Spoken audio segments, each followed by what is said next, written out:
क्या आप जानते हैं कि बिहार की राजनीति में एक ऐसा मोड़ आया है जहां दो बड़े दल पहली बार बराबरी पर खड़े हैं। लेकिन क्या ये बराबरी वाकई में समानता है या एक छिपी हुई साजिश? क्या नीतीश कुमार, जो 2005 से बिहार के मुख्यमंत्री बने हुए हैं, अब अपनी कुर्सी को खतरे में महसूस कर रहे हैं क्योंकि उनके दल को पहले से कम सीटें मिली हैं? और क्या चिराग पासवान, जिन्होंने 2020 में अपने पिता की विरासत को संभालते हुए एनडीए को झटका दिया था, अब किंग मेकर बनकर उभर रहे हैं? क्या ये सीट बंटवारा बिहार की राजनीति को मजबूत करेगा या फिर नई दरारें पैदा करेगा जहां छोटे दल असंतोष की आग में जल रहे हैं? ये सवाल सिर्फ जिज्ञासा नहीं जगाते, बल्कि बिहार की राजनीतिक जंग की गहराई को छूते हैं। आइए इस रहस्यमयी सफर पर चलें, जहां हर कदम पर इतिहास, साजिश और महत्वाकांक्षा की कहानियां जुड़ी हैं। बिहार की राजनीति हमेशा से जातीय समीकरणों, गठबंधनों और विश्वासघात की कहानियों से भरी रही है। 1990 के दशक में लालू प्रसाद यादव के राजद ने सामाजिक न्याय की लहर पर सवार होकर 15 साल तक शासन किया, लेकिन भ्रष्टाचार और जंगल राज के आरोपों ने उन्हें कमजोर किया। फिर आया नीतीश कुमार का दौर। 2005 में उन्होंने बीजेपी के साथ एनडीए गठबंधन बनाकर सत्ता हासिल की। ये गठबंधन विकास और सुशासन पर टिका था, लेकिन क्या आप जानते हैं कि ये रिश्ता कई बार टूटा और जुड़ा? 2013 में नीतीश ने मोदी के प्रधानमंत्री बनने के विरोध में एनडीए छोड़ दिया। फिर 2015 में राजद के साथ महागठबंधन बनाकर चुनाव जीता, लेकिन 2017 में उन्होंने फिर पलटी मारी और बीजेपी के साथ लौट आए। ये पलटियां बिहार की राजनीति का सबसे बड़ा रहस्य हैं। क्या ये रणनीति है या अवसरवाद? 2020 के चुनाव में एनडीए ने 125 सीटें जीती, लेकिन नीतीश की जेडीयू सिर्फ 43 सीटों पर सिमट गई, जबकि बीजेपी 74 सीटों के साथ मजबूत हुई। फिर 2022 में नीतीश ने राजद के साथ महागठबंधन बना लिया, लेकिन जनवरी 2024 में फिर एनडीए में वापसी।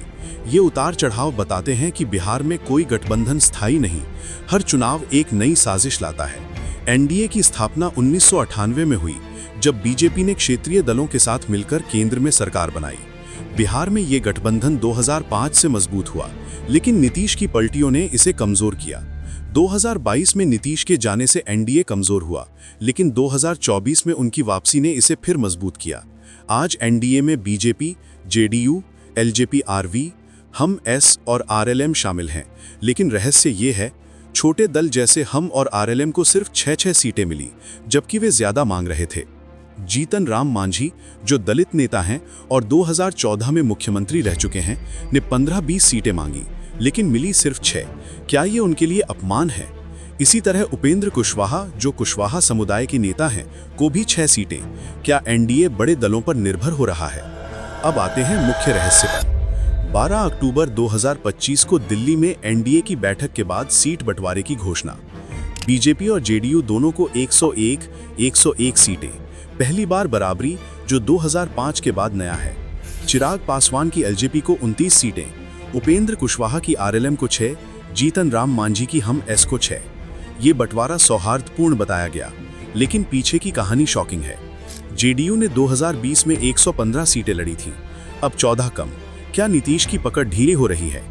चिराग को 29 सीटें मिलना पासवान वोट बैंक को मजबूत करने की रणनीति है, क्योंकि 2020 में उनकी बगावत ने जेडीयू को कमजोर किया था।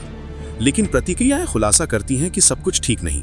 एनडीए में संजय झा ने कहा, सौहार्दपूर्ण वातावरण, नीतीश फिर मुख्यमंत्री। विनोद तावड़े बोले, एकजुट परिवार। चिराग ने ट्वीट किया, बिहार तैयार।